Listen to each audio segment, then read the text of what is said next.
Pitching face-to-face, business meetings. On the phone, you can hear the confidence in somebody. You can hear how they're coming across. It's the way I'm speaking to the camera right now. I'm not speaking to the camera like, when you're pitching people. They can hear it on the phone, but in person, they can feel it. Nice, firm handshake.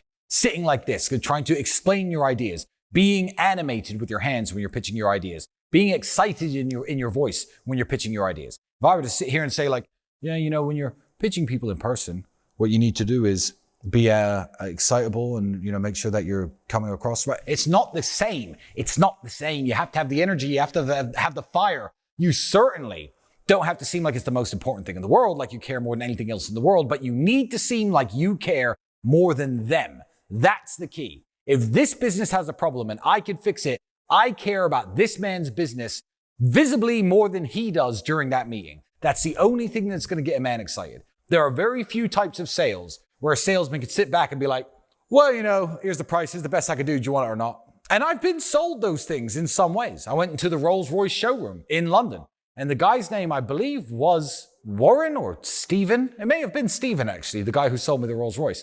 Older gentleman, very well dressed, very smart. It was £500,000 on this price tag of this car. It was the only one for sale. He knew it was the only one for sale. He knew if I didn't want to buy that one, I'd have to wait 6 months after ordering one. And he said, well, I've been doing this a long time, guys. 465, best I could do, yes or no?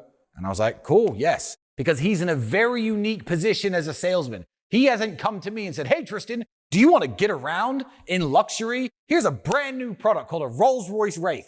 That didn't happen. I saw the car. I fell in love with it. I walked into his showroom as hundreds of time wasters do every day. He's busy. He doesn't care. There's one for sale, and he made the close. But that is a very exceptionally difficult type of sales to get into.